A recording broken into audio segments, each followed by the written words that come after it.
Assalamualaikum warahmatullahi wabarakatuh. Nama saya Aulanisa dengan NIM 200104053 akan menyampaikan materi yang sudah saya pelajari dari mata kuliah Bahasa Arab dengan dosen pembimbing Bayu Widianita Kasih MPDI. Materi pertama yaitu tentang pembagian kata dalam bahasa Arab. Kata adalah sesuatu yang menyusun suatu kalimat. Kata dalam bahasa Arab disebut al-kalimah. Kata dalam bahasa Arab dibagi menjadi 3. Yang pertama, isim, fi'il, dan huruf. Isim artinya adalah sesuatu yang menunjukkan arti benda, seperti manusia, hewan, tumbuhan, dan lain-lain. Tanda-tanda isim sangat banyak, bahkan ada yang menyebutkannya sampai 30 tanda. Saya akan menyebutkan sebagian dari tanda isim seperti masuknya tanwin, masuknya huruf jar, masuknya alif lam, dan bisa diisnad. Yang kedua adalah fi'il. Fi'il adalah kata yang menunjukkan kejadian pada waktu tertentu. Fi'il dibagi menjadi 3, yaitu fi'il mudhari, fi'il madhi, dan fi'il amr. Fi'il mudhari adalah kata kerja yang menunjukkan sedang atau akan melakukan sesuatu. Contohnya seperti yaktubu Ahmad. Yaktubu sebagai fi'il, Ahmad sebagai isim. Yang kedua adalah fi'il madhi. Fi'il madhi adalah sesuatu yang sudah dikerjakan. Contohnya seperti kataba Ahmad. Ahmad sudah menulis. Kataba sebagai fi'ilnya, Ahmad sebagai isimnya. Yang ketiga fi'il amr. Fi'il amr adalah kata perintah. Contohnya seperti uktub Ahmad. Ahmad tulislah. Uktub sebagai fi'il amr dan Ahmad sebagai isim. Tanda-tanda fi'il itu ada 4. Yang pertama bersambung dengan ta fa'il.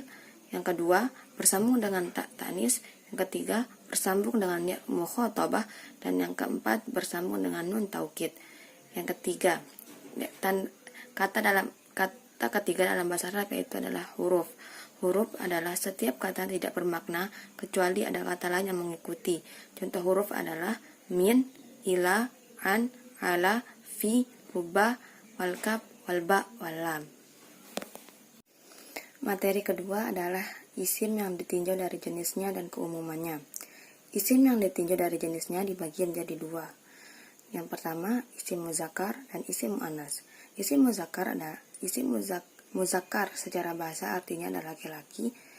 Isim muzakkar adalah istilah untuk kata yang masuk ke dalam jenis laki-laki dan semua nama benda yang tidak mengandung tak marbutoh di dalamnya, kecuali benda yang berpasangan seperti mata. Contoh dari isim muzakkar adalah nama orang seperti Ahmadun, Zaidun, dan lain-lain. Contoh dari nama benda seperti qalamun, kitabun, dan lain-lain. Yang kedua, isim muannas. Isim muannas adalah seperti kebalikan dari isim muzakkar. Muannas secara bahasa artinya adalah perempuan.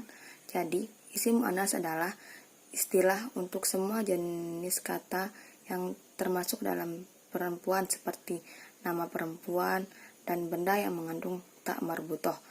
Contohnya seperti Fatimah, Khadijah, dan contoh dari nama benda seperti Thalathatun, Saburatun, dan lain-lain.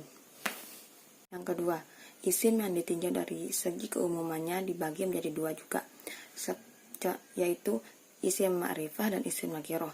Isim ma'rifah adalah kata yang objek pembicaraannya telah ditentukan.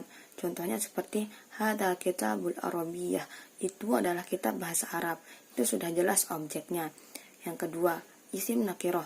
Isim nakirah adalah yang objek pembicaraannya belum ditentukan. Contohnya hadal kitabun, itu adalah buku. Buku dalam kalimat tersebut tidak memiliki tujuan. Materi yang ketiga adalah isim mufrad, isim musanna, dan isim jamak. Isim mufrad adalah isim yang berarti tunggal atau satu. Contohnya seperti babun yang berarti satu pintu. Yang kedua, musanna. Musanna berarti adalah yang artinya 2. Cara membuat musanna adalah dengan menambahkan ya dan nun atau alif dan nun. Contohnya seperti kitabaini atau kitabani. Yang ketiga, jamak yang isim jamak. Isim jamak juga dibagi menjadi 3. Yang pertama, jamak mudzakkar salim yang beraturan dan juga berakal. Yang kedua, jamak muannats salim yang juga beraturan dan berakal. Yang ketiga adalah jamak taksir yang tidak beraturan. Cara membuat jamak mudzakkar salim ini adalah dengan menambahkan ya dan nun atau wawu dan nun. Jamak mudzakkar salim ini untuk jamak laki-laki. Yang kedua, jamak muannats salim adalah jamak yang beraturan dan berakal untuk perempuan. Cara membuat jamak ini adalah dengan menambahkan alif dan ta. Yang ketiga, jamak taksir atau jamak yang tidak beraturan. Tidak ada cara untuk membuat jamak ini. Cara mengetahui jamak ini adalah dengan cara menghafalnya. Materi keempat adalah isim isyarah. Isim isyarah adalah kata yang digunakan untuk menunjuk sesuatu objek, baik itu benda ataupun manusia. Isim isyarah ada 2, yaitu hadza dan dzalika. Hadza untuk menunjukkan benda yang dekat dan dzalika untuk menunjukkan benda yang jauh, atau hadza untuk ini dan dzalika untuk itu. Isim isyarah juga berlaku untuk muannats dan muzakkar, laki-laki dan perempuan. Hadza untuk laki-laki, hadhihi untuk perempuan, dzalika untuk laki-laki, tilka untuk perempuan. Contohnya, hadhihi kitabun, ini kitab. Ini untuk yang muzakkarnya. Contoh untuk yang muannasnya seperti hadhihi saburatun, ini adalah papan tulis. Contoh untuk benda yang ditunjukkan jauh seperti kata tilka kitabun, itu adalah kitab. Yang untuk perempuannya, tilka saburatun, itu adalah kitab. Isim isyarah berlaku juga untuk tempat, seperti huna untuk di sini, hunaka untuk yang jauh, tuma untuk tempat yang jauh. Materi kelima adalah isim dhamir. Isim dhamir adalah kata ganti yang digunakan untuk mewakili penyebutan suatu benda atau objek lainnya, baik itu perorangan atau sekelompok. Isim dhamir ada 14. Yang pertama, huwa, huma, hum, hiya, huma, hunna, anta, antuma, antum, anti, antuma, antuna, ana, nahnu. Isim dhamir dibagi menjadi 3. Pertama, mutakallim, orang yang berbicara. Yang kedua, mukhatab, orang yang diajak berbicara. Yang ketiga, ghaib, orang yang dibicarakan.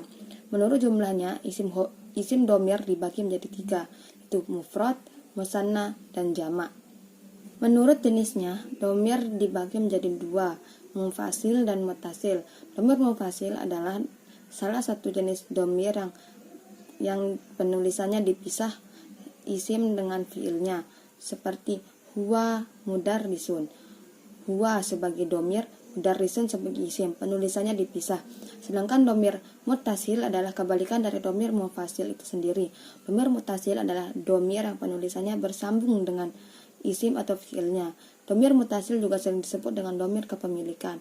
Contohnya seperti kitabuhu. Kitab adalah sebagai isim, hu itu sendiri adalah dhamir muttasil itu.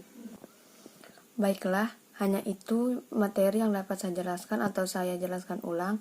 Kurang dan lebihnya saya mohon maaf. Wabillahi taufiq wal hidayah. Wassalamualaikum warahmatullahi wabarakatuh.